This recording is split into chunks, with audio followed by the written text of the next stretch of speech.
ये इंटरव्यू सिर्फ तालीमी और मालूमाती मकसद के लिए पेश किया गया है। मीडिया स्टार वर्ल्ड किसी भी हिंसा, नफरत या तासुब की हिमायत नहीं करता। यहाँ पेश किए गए ख्यालात मेहमान के अपने हैं। चैनल उनसे ज़रूरी नहीं कि इत्तेफाक रखे। तो नमस्कार, आदाब, सत श्री अकाल और अस्सलाम वालेकुम। मैं हूं मोहम्मद अहमद कादमी, लेकर आया हूं आपका पसंदीदा कार्यक्रम आपके रूबरू। कल से हमने एक नई शुरुआत की। दो गेस्ट्स के साथ, दो मेहमानों के साथ बातचीत शुरू करने का सिलसिला शुरू किया है, जिसे आपने काफी पसंद किया। आज फिर बड़े दो सीनियर जर्नलिस्ट से आपकी मैं मुलाकात कर रहा हूं, शेख मंजूर साहब और जॉन दयाल साहब। इनके बारे में मैं कुछ ज्यादा क्या कह सकता हूं कि उन्होंने पूरी दुनिया को बहुत नजदीक से देखा है, कई जंगें कवर की हैं, विदेशी पत्रकार के तौर पर काम किया है, बहुत बड़ा कैरियर है। इस वक्त जो वेस्ट एशिया में जो कुछ हो रहा है उस पर हम बात करेंगे और ये समझने की कोशिश करेंगे कि ये आखिर वक्त पर इस्लामाबाद की मुलाकात क्या हुआ। ये एक तरह से बताया ये जा रहा है कि नेतन्याहू ने ट्रंप को फोन किया और न मालूम कौन सी बात ऐसी कही कि लेबनान वाले मामले पर वो अपने वादे पर नहीं बाकी बचे। और अब हम समझना चाहेंगे कि अब सूरत हाल क्या होगी। जंग बंदी के वक्त ईरान ने पहला दावा किया कि हम कामयाब हुए इस जंग में। बाद में ट्रंप ने भी ये इसी किस्म का दावा किया। क्या कुछ है हकीकत? जंग 40 दिन चली, 28 फरवरी को जंग शुरू हुई, 8 अप्रैल को जंगबंदी का ऐलान हुआ, लेकिन लेबनान में हमले अब भी जारी हैं और कुछ और भी हमले किए जा रहे हैं जो साजिश का हिस्सा बताए जाते हैं, ईरान के खिलाफ साजिश के तौर पर। हम ये सब कुछ समझने की कोशिश करेंगे। शेख मंजूर साहब और जॉन दयाल साहब, वेलकम है आप दोनों हजरात का। आप लोगों ने हमें टाइम दिया, उसके लिए बहुत बहुत शुक्रिया। सबसे पहले मैं सवाल करूंगा, एक सवाल दोनों से करूंगा, दोनों की अपनी अपनी ओपिनियन क्या कुछ है, इस वक्त क्या देख रहे हैं। जॉन दयाल साहब, आप बताइए कि अभी इस वक्त के हालात को कैसे देख। मैंने आपके एक तो शुक्रिया, और शेख मंजूर साहब बहुत पुराने दोस्त हैं, उनके साथ आपके प्रोग्राम पर आके तो आपने इज्जत अफजाई कर दी। अरे क्या आप कहते हैं जान दयाल साहब। तो नहीं सर, मैं आपके चैनल पर पहले भी कह चुका हूँ कि डोनाल्ड ट्रंप की कैबिनेट को पता नहीं कि आधे घंटे बाद ये क्या बोलेगा। तो हम कौन होते हैं ज़्यादा देर तक सोचने वाले। मगर दो चीज़ें बहुत साफ हैं। एक तो ये कि जो इसका मूविंग स्पीड था इस जंग का, वो डोनाल्ड ट्रंप नहीं था, वो बेंजामिन नेतन्याहू था। आप कह सकते हैं इजराइल भी नहीं, नेतन्याहू खुद, जिसके ऊपर आज फिर उसका करप्शन का कार्रवाई दोबारा चालू हो गई है। उसकी क्या मंशा है, उसकी क्या मेंटालिटी है, वो टोटली उसका जो माइंडसेट है, जैसे हिटलर का आखिरी दिनों में उसके बंकर में था कि मेरे बाद सलाब, मेरे बाद तबाही, वो मेंटल फ्रेम उसका आ गया है। उसके जो बॉडी लैंग्वेज हमने देखी कल रात को, उसने दो स्टेटमेंट्स दिए, एक हिब्रू में और एक इंग्लिश में। उसकी बॉडी लैंग्वेज, उसका सारा डिमेना, और जो अमेरिकन जर्नलिस्ट कह रहे हैं that we have been taken for a ride by Israel, नुकसान अमेरिका का हो रहा है, पैसा अमेरिका का जा रहा है। तो ये सब क्या एक बात है। दूसरी बात इसकी है कि अमेरिका भी ऐसा नहीं है कि कोई नाबालिग है जिसको एकदम लड़ाई में उतार लिया गया। एक बहुत अच्छी स्टडी हुई है पिछले दिनों में, पता नहीं आपने लोगों को बताया कि नहीं बताई, कि ये पिछले लंबी जंग का, गाजा को मिला के और यूरोप की जंग का मिला के, सबसे बड़ा फायदा हुआ है तीन कंपनियों को जो अमेरिकन हवाई जहाज बनाती हैं, जिसमें से एक बोइंग है और दो और कंपनी है, जो लॉकहीड है, बोइंग है, और तीसरा एक और है। सबसे बड़ा फायदा इन तीन कंपनियों को है, जो इनको वर्ल्ड वॉर टू के बाद से अभी तक इससे बड़ा फायदा नहीं हुआ था। तो इनकी जो ड्राइविंग फोर्स है वो तो अमेरिकन इंडस्ट्रियल वॉर मशीन आप कह सकते हैं उसको एक तरीके से है। इसका अब तीसरी बात जो मैं कहना मांगूंगा कि लड़ाई में सबों का नुकसान हुआ है। हमने और आपने कई बार कहा कि इसका फोर्ड और जो के दो लड़ाई जंगे हैं अमेरिका के बड़े बड़े वहां पे पनडुब्बियों समेत, वो क्यों भाग गए। जरूर कोई ना कोई बड़ा नुकसान हुआ एक का, जिससे बाकी लोग डर गए। दूसरा, काफी कोलेक्टिव डैमेज हुआ है अमेरिका का भी, और जो उनके साथ एलाइज हैं गल्फ स्टेट्स में, उनका भी डैमेज हुआ है, जिसका अभी तक हमारे जर्नलिज्म को अभी तक पता नहीं लगा है कि कितना डैमेज हुआ है। और तीसरी बात है कि साफ है 40 दिन की इतनी बड़ी लड़ाई के बाद ईरान का भी काफी नुकसान हुआ है। उसके सिविल स्ट्रक्चर्स का हुआ है, यूनिवर्सिटीज का हुआ है, नादान बच्चे मारे गए हैं। वो उस दुख से, उस लॉस से ईरान को भी उभरने के लिए टाइम लगेगा, मगर ईरान का जो मिलिट्री कैपेबिलिटी है उसका उस हद तक नुकसान नहीं हुआ है। तो मैं पहले ओपनिंग स्टेटमेंट में ये आपको सिनारियो बताना मांगता था। शेख साहब, आप कैसे देख रहे हैं इस वक्त, यानी जंगबंदी का ऐलान देखिए और उसके फौरन बाद लेबनान और उसके बाद इस्लामाबाद बातचीत फेल, कैसे देख रहे हैं? देखिए ये जो जंग है ये हिस्टोरिकल विक्ट्री है फॉर ईरान। इस जंग के बहुत सारे जो असरात निकलेंगे फ्यूचर में दिखाई देगा इन असरात के बारे में। अंग्रेजी में कहावत है, one who survives is a victor, वही फातेह है। दूसरी बात, इस जंग ने ये साबित कर दिया कि यूएस की जो सुपरमेसी है इसको डिमोलिश कर दिया। जो पिछले यूनिपोलर वर्ल्ड में after collapse of Soviet union जिस तरीके से अमेरिका अपनी मनमानी कर रहा था और दुनिया पर हर जगह जहां चाहता था हमले कर रहा था, प्रेसिडेंटों को उठाता था, वो अब नहीं होगा। And it will provide great relief to those countries जो अमेरिका के टारगेट में थे, जैसे क्यूबा था, कनाडा था, ग्रीनलैंड था, मेक्सिको था, या कुछ और कंट्रीज थी। तीसरी सबसे बड़ी बात जो इस जंग है, इससे साबित हुआ कि यूएस का जो है, यूएस की पॉलिसी यूएस वाले नहीं चलाते हैं, it is being run by Israel. एक अमेरिकन रिपोर्ट रिसेंटली आया जिसमें मेंशन किया गया कि जब प्राइम मिनिस्टर नेतान्याहू वाशिंगटन गया तो उस वक्त हाई सिक्योरिटी मीटिंग एक हुई, जो यूजुअली यूएस की हिस्ट्री में कभी भी उसमें किसी फॉरेन डिग्निटरी या सिक्योरिटी ऑफिसर ने प्रेजेंस नहीं दिखाई। इसमें नेतान्याहू और मोसाद के चीफ इनवाइट हो गए। ये पहली बार हिस्ट्री में हुआ जहां पर बहुत सारे यूएस के जो सिक्योरिटी एक्सपर्ट्स हैं इन्होंने रिजर्वेशंस दिखाए थे कि हम जंग में बड़े कॉशियसली हमें इसमें डिसीजन लेना चाहिए। अल्टीमेटली नेतान्याहू प्रिवेल्ड और इससे पता चला, हालांकि उस मीटिंग में जेडी वांस मौजूद नहीं था, लेकिन वो भी इस के हक में था कि जंग हमें ऐसे नहीं शुरू करना चाहिए। अब तीसरी बात जो इसमें सबसे बड़ी जो विक्ट्री है ईरान की, ईरान ने जो 10 पॉइंट दिए जिसके बारे में अमेरिका कहता था ये क्या दे रहा है, और इन्हीं 10 पॉइंट्स पर ट्रंप ने ये एग्री किया हम बातचीत करेंगे। और ये 10 points, every point is in favor of Iran rather than for America।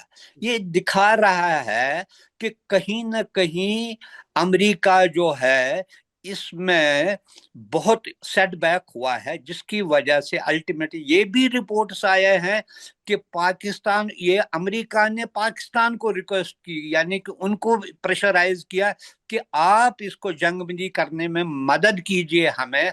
और इसी वजह से चूंकि वो जो धमकी दे रहा था वो फसाड था, बेसिकली प्राइवेटली वो ये कोशिश कर रहा था कहीं ना कहीं इनके साथ ट्रूस हो जाए।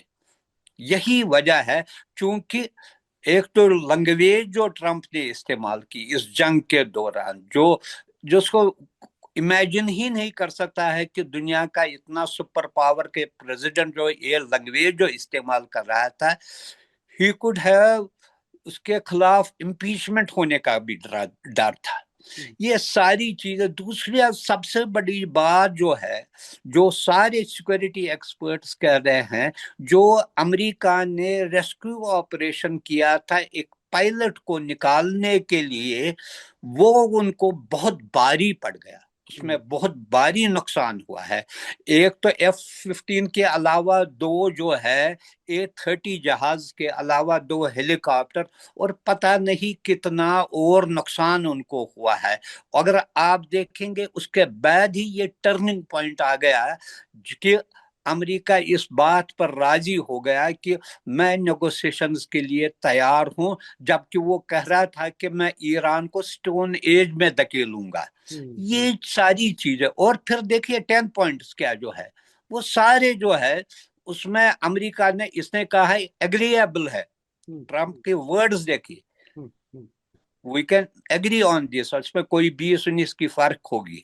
अब दूसरी बात, जो इजराइल का रोल है बहुत डटी और कनिंग रोल है, वो हर टाइम पर, चूंकि उन्होंने मीडिया के अलावा अमेरिका के पॉलिसी मेकिंग पर पूरा तसल्लुत जमाया है, वो हमेशा ये कोशिश करेंगे इसको सबटाज करने के लिए, because it serves Israeli interest rather than American interest.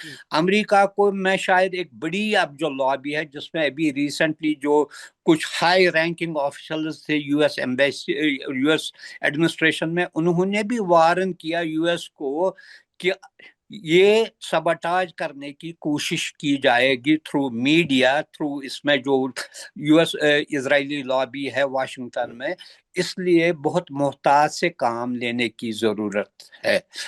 Finally ये मैं कहना चाहता हूं कि ट्रंप को अब शायद ये कहा गया कि ज्यादा इसमें जो है दूसरे जो इसमें जो स्टेक होल्डर्स है, जो पॉलिसी मेकर्स है, वो भी अब ज्यादा अमल दखल लेने लगे इसमें, ताकि ट्रंप को किसी हद तक कंट्रोल में रखा जाएगा।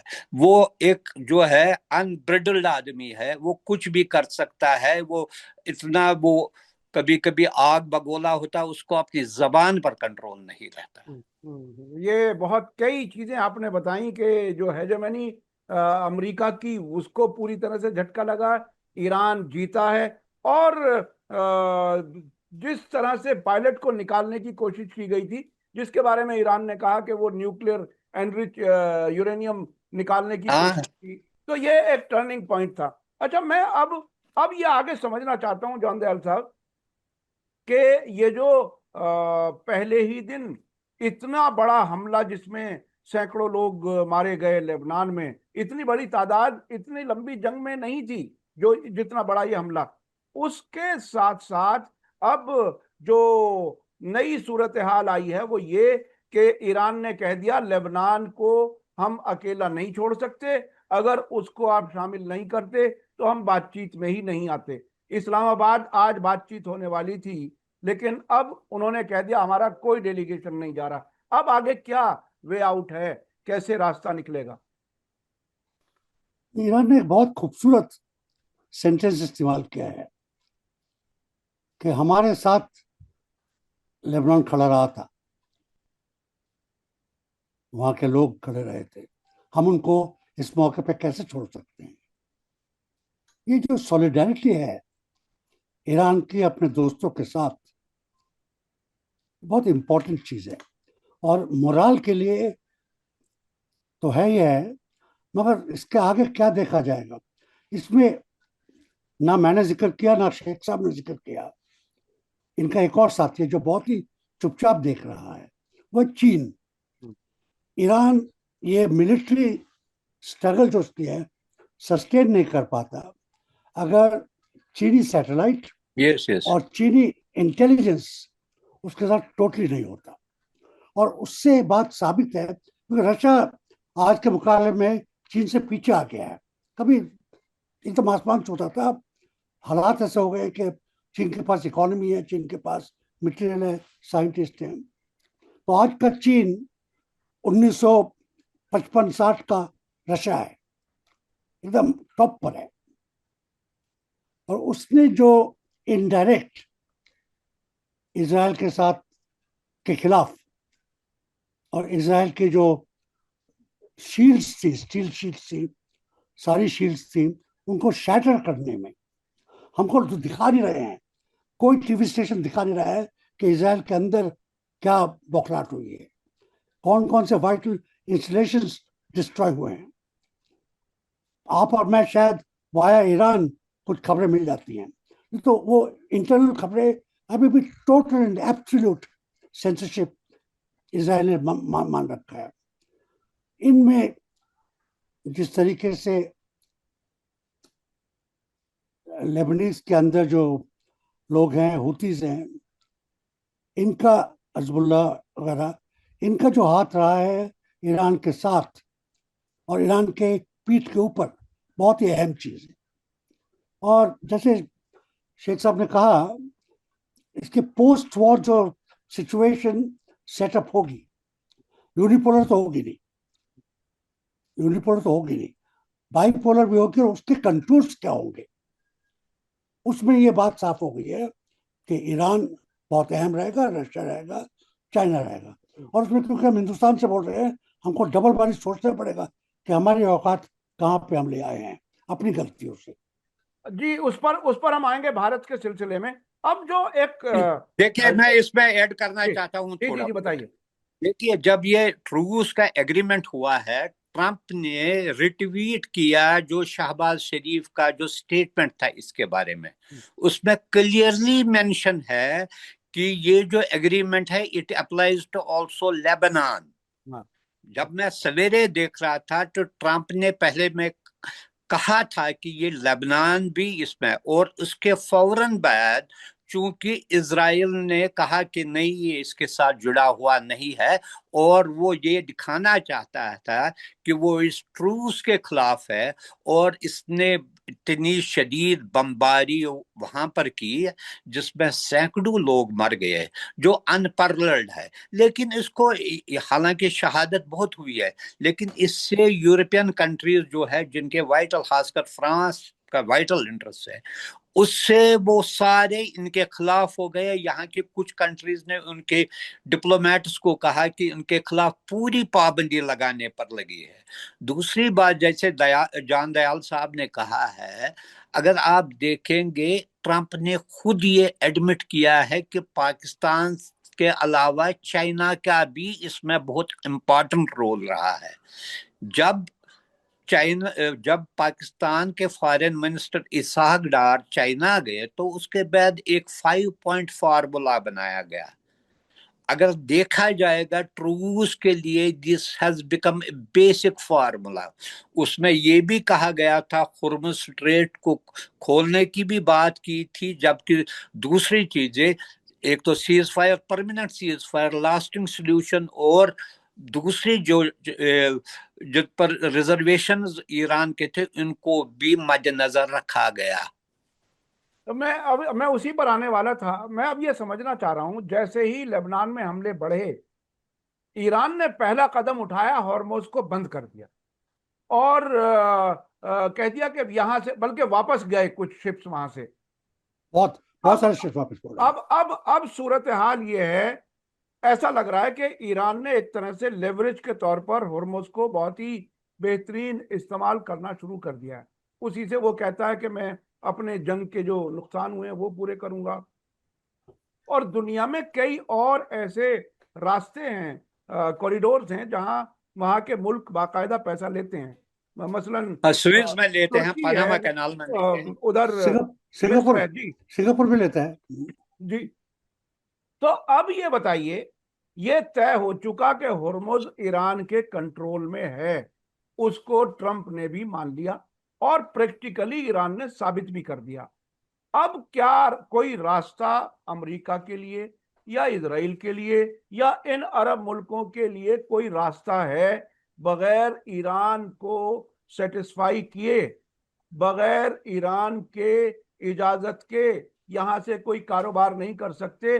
तो एक तरह से पूरा पॉलिटिकल, स्ट्रेटेजिक और फाइनेंशियल पूरा वही सेंटर पॉइंट बन रहा है। अब क्या होगा, कौन सा रास्ता है ईरान की मर्जी के खिलाफ इस इलाके में कुछ भी हो जाए?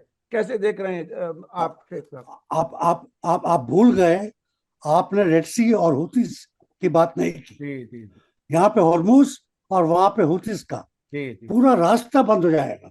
हाँ। इनको केप ऑफ गुड होप से दोबारा ले जाना पड़ेगा, 500 साल पीछे जाना पड़ेगा, 1-2 साल 500 साल बाद जो पोर्चुगीज किया करते थे। ये इकोनॉमी पे चलती है दुनिया, लड़ाई एक उसका प्रैक्टिकल स्वरूप है, मगर बेसिक मूवमेंट इकोनॉमी है। और अभी जो थोड़ा सा रुकावट हुई थी क्योंकि ऑयल प्राइसेस $120 हो गया था, हमारे 60 से लेके 120 तकरीबन दुगना ही हो गया था। तो ग्लोबल इकोनॉमी ठप हो जाएगी और ये ग्लोब अलाउ नहीं करेगा। उसमें से जो तेल के जहाज जाएंगे वो सिर्फ चीन के लिए जाएंगे और किसी के लिए नहीं जाएंगे, हिंदुस्तान के लिए भी नहीं जाएंगे। तो ऐसे हालात में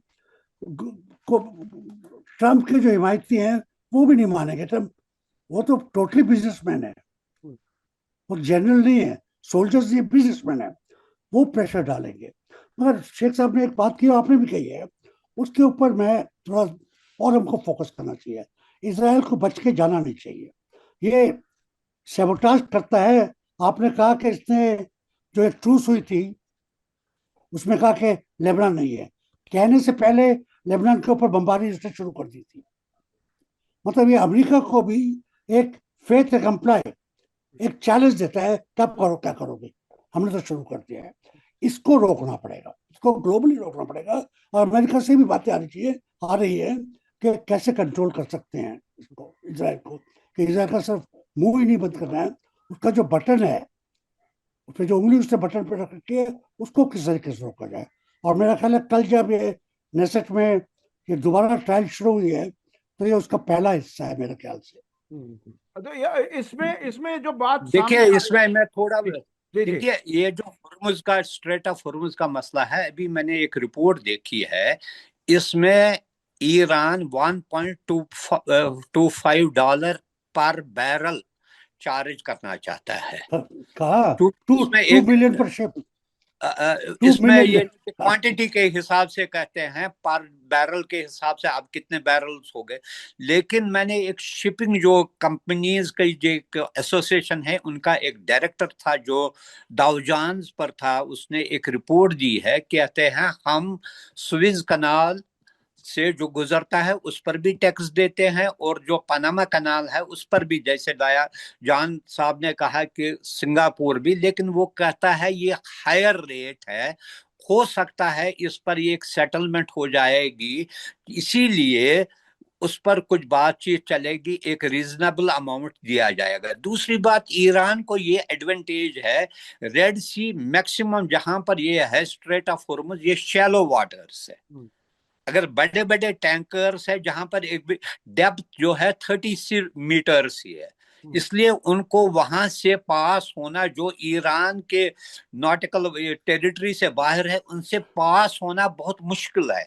इसलिए उनको सिर्फ 3 किलोमीटर की एक रहती है गैप, इसलिए ईरान को ये एडवांटेज है। अल्टीमेटली मुझे पूरा ये यकीन है कि इसमें सेटलमेंट होगी इन फेवर ऑफ ईरान, क्योंकि वो कहता है जो वार डैमेजेस है it is going to compensate at least some portion, जो उनको डेथ एंड डिस्ट्रक्शन हुई इस वार में, इसे किसी हद तक कंपनसेट हुई।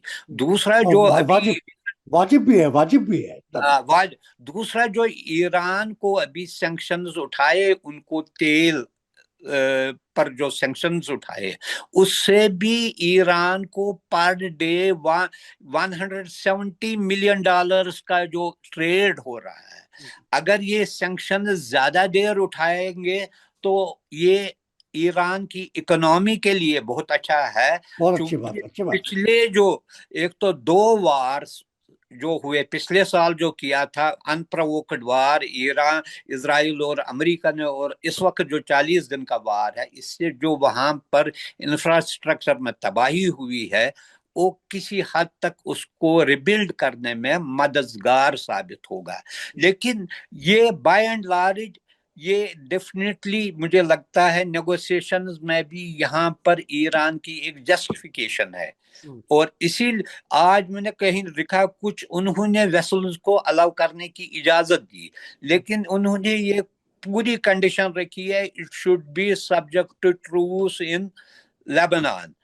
अब नेतान्याहू भी बड़ा ये जो मकारी से खेल रहा है इस गेम को, वो क्या करता है, उसने कहा अगले हफ्ते हम वाशिंगटन में लेबनान के बारे में बात करेंगे, क्योंकि उन्हें पता है वहां पर वो ये कोशिश करेंगे कि हिजबुल्लाह को डिसआर्म करने के खुद ही उनके साथ बात करेंगे, और उसमें जो है लेबनान का जो है वो कोशिश कर रहा है, वो इसको हिस्सा नहीं बना रहा है इसका, यानी कि ओवरऑल ट्रूस का ये एग्रीमेंट, पीस एग्रीमेंट का हिस्सा वो उसको सेपरेट रखना चाहता है, ताकि he is in a position to deal with Hezbollah separately.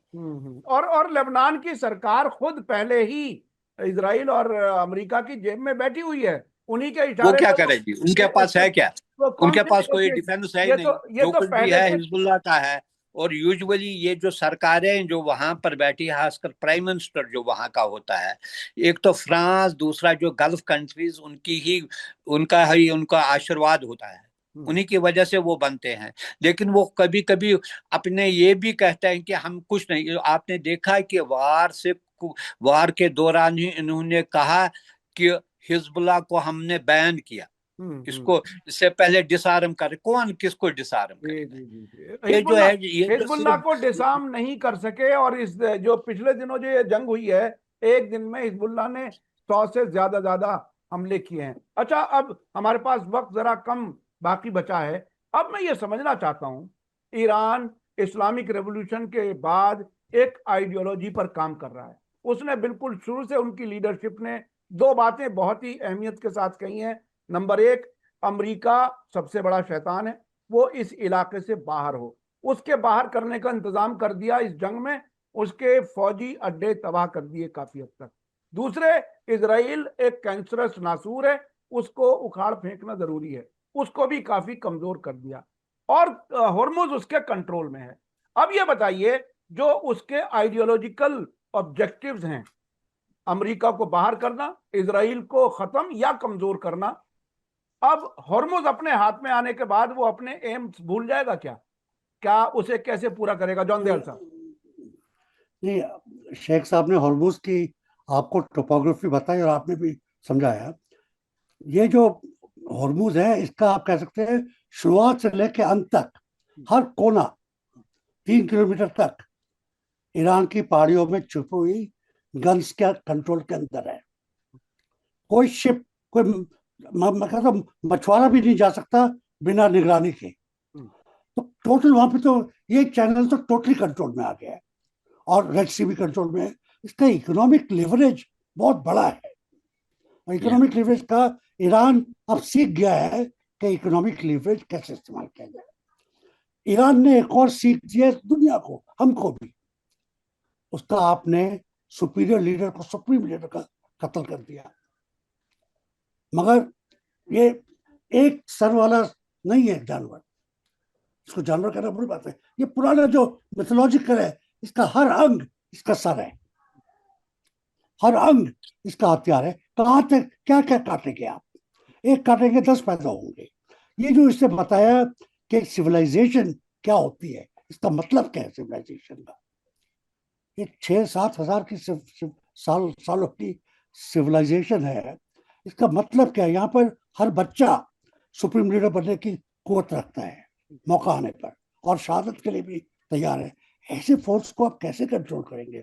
इसका सुपीरियर होना, इसका रीजन पे हावी होना, इसका पूरा जियोपॉलिटिक्स वहां के डिक्टेट करना, और उसके थ्रू हम पूरे इलाके की जियोपॉलिटिक्स डिक्टेट करना लाजिम है, वाजिब है, और यकीनन होकर रहेगा। अच्छा शेख साहब, बताइए कि अब क्या अमेरिका अपनी मर्जी से जो पूरे इलाके की लूट भी करता था, सियासत पर भी कंट्रोल करता था, क्या अब वो वापस उस हालत में आ सकेगा? क्या अरब हुकूमतें उसको उस तरह से मानेंगी अब के बाद भी? देखिए, पहली बात, सबसे बड़ी बात जो इस जंग की एक और हुई है, जो मैं पहले हुई, इसमें डिवीजन हुआ अरब कंट्रीज में, जो पहले नहीं था। अब क्रैक सामने आ गया है। इसमें खासकर 2 कंट्रीज के बारे में ये एक्सपोज गया, जिसका ईरान ने भी कहा, एक यूएई और जो बहरीन, वो उनके बगल में है। जबकि दूसरे कंट्रीज, इसमें ओमान का रोल उन्होंने अप्रिशिएट किया ईरान, सो मच सो कल जो है सऊदी अरबिया के फॉरेन मिनिस्टर ने इराक के साथ बातचीत भी की। और ये एक मजीद अच्छा पहलू है कि कंट्री जब ये डिवीजन हुआ है, अब इसमें आप देखिए कतर ने क्या कहा। कतर के प्राइम मिनिस्टर ने कहा ये हमें तबाह करके छोड़ा है, यानी उनमें भी जो उनका ये दूसरा है, पिछले साल भी इजराइल ने उन पर टारगेट किया, अब की बार भी। और फिर ये है कि दे विल थिंक ट्वाइस। लेकिन दो कंट्रीज जो मुझे लगता है अभी भी वो चाहेंगे अमेरिकन बेसिस वहां पर है, वो एक यूएई है और दूसरा बहरीन है। बहरीन का मसला जो है, it is facing internal crisis. जिस दिन अमेरिका की बेसिस वहां से हटेंगे तो ये जो रूलर जो है वो भाग जाएगा, उसके पास कुछ रहेगा ही नहीं। वो इसकी सर्वाइवल के लिए ही मैं रिक्वेस्ट देम, और उनको यहाँ तक कि अपने महल में बिठाएगा मुझे अपना दामन बचाने के लिए। यही मसला जो है यूएई इतना आगे बढ़ गया है अपने रिलेशन में इजराइल और के साथ, अब उससे पॉइंट ऑफ नो रिटर्न है। अब उसने ओपनली भी ये कहा कि वो ओपनली लगा कि जो आखिरी दिन उसने जो हमला जो हुआ, वो कहते हैं कि यूएई के बेसिस से ही उसमें उनके भी जो कुछ है ड्रोन्स और जो मिसाइल्स है वो भी इस्तेमाल हुए। बाकी कंट्रीज ने मोहतात बहुत रवैया अख्तियार किया, जिसका ये नतीजा निकल रहा है। और इसमें देखिए अब सबसे जैसे सऊदी के एयरपोर्ट से इस्तेमाल हुए थे। अब मैं अपने दोनों मेहमानों से एक ना सवाल सिर्फ करना मैं चाहता हूं। एक चीज कर रहा, इसमें सबसे बड़ा फायदा चाइना को होगा। जी जी, वो तो है। China entry will be there. और कोशिश कर रहे हैं यूरोपियन कंट्रीज, आप देखिए 2-3 दिन से पहले इटालियन ये अब ब्रिटिश के प्राइम मिनिस्टर आए हैं, वो कोशिश कर रहे हैं अपने आप को उन्होंने अमेरिका से अलग करके हमें कुछ यहाँ से रहे हमारी प्रेजेंस, जिससे उनकी इकोनॉमी किसी हद तक सुधर जाएगी। लेकिन चाइना को सबसे बड़ा एडवांटेज रहा है, क्योंकि चाइना ने इसके अलावा बिल्ट एंड रोल्ड इनिशिएटिव है, इसके जरिए उन्होंने ईरान के साथ बिलियंस ऑफ डॉलर्स की कमिटमेंट भी की थी और कुछ इन्वेस्ट भी किया था। वो चाहेगा कि स्टेबल ईरान रहे। अच्छा, बिल्कुल आखिर में हमारे पास तकरीबन 2 मिनट हैं। एक एक मिनट में मैं दोनों मेहमानों से पूछना चाहूंगा, भारत कहाँ खड़ा है, आगे कहाँ जाएगा? जॉन दयाल साहब। हमारे फॉरेन मिनिस्टर को शर्म से रिजाइन कर देना चाहिए। ये मैं कह रहा हूं कि फॉरेन मिनिस्टर का एक रोल होता है प्राइम मिनिस्टर को और कैबिनेट को सलाह देना, और हमारे फॉरेन मिनिस्टर फॉरेन सर्विस के हैं, ये पैदाइशी एक तरीके से डिप्लोमेसी के में रहे हैं, और इन्होंने जो हिंदुस्तान का हाल किया है, ना हम इधर के रहे हैं ना उधर के रहे हैं। आज की तारीख में हम लूजर्स के दोस्त हैं, अमेरिका के और इजराइल के दोस्त हैं, और विनर्स से हमारी दुश्मनी हो गई एक तरीके से। चाइना से तो है ही, और अभी ईरान से भी हमने एक तरीके से गुस्ताखी कर दी उसके हाल में। ये इंडियन बिजनेस के लिए, इंडियन प्रेजेंस इस रीजन के लिए अच्छी बात नहीं है। शेख साहब, आप क्या कहते हैं, भारत कहाँ जाएगा, क्या कहाँ? देखिए, they are nowhere in this picture. उन्होंने जो रोल करना चाहा था, जिसको ईरानियन प्रेसिडेंट ने उनको रिक्वेस्ट की as a chairman of BRICS, आप इसकी कॉन्फ्रेंस बुलाइए, क्योंकि ब्रिक्स जो है 1/2 of the world population represent कर रहा है, उन्होंने नहीं किया है। इसलिए जैसे शशि थरूर ने कहा कि पाकिस्तान हैज बिकम नेट जो है स्टेबलाइजर फैक्टर इस रीजन में। हमने बहुत कुछ खोया। और इसकी तलाशी करना, और पर्टिकुलरली कंट्री जिसकी 140 करोड़ से ज्यादा आबादी है, they should have played very prominent role this time. They remain mute spectator simply because of their close relations with Israel. They were not mute. By remaining silent, they were assisting Israel. यकीनी तौर पर हथियार जाते हुए देखे, हमने हथियार जाते हुए देखे हैं, बाकायदा पकड़े गए हैं, स्पेन के पोर्ट पर पकड़े गए हैं। हम बाकायदा इजराइल के साथ थे। बहुत बहुत शुक्रिया, बहुत बहुत शुक्रिया। मैं अपने दर्शकों से कहूंगा, आज का वीडियो आपको कैसा लगा कमेंट्स में जरूर लिखें। और ज़्यादा से ज़्यादा लोगों तक शेयर करें। इसी के साथ मुझे दीजिए इजाज़त। धन्यवाद, शुक्रिया। जय भारत, जय हिंद। हमारे चैनल मीडिया स्टार वर्ल्ड को सब्सक्राइब कीजिए और बेल आइकॉन दबाइए ताकि हमारी हर नई वीडियो का नोटिफिकेशन आपको सीधे मिलता रहे। अगर आपको हमारी खबरें पसंद आती हैं तो उन्हें अपने व्हाट्सएप, इंस्टाग्राम, फेसबुक और ट्विटर अकाउंट्स पर शेयर करना ना भूलिए ताकि और लोग भी हकीकत से वाकिफ हो सकें।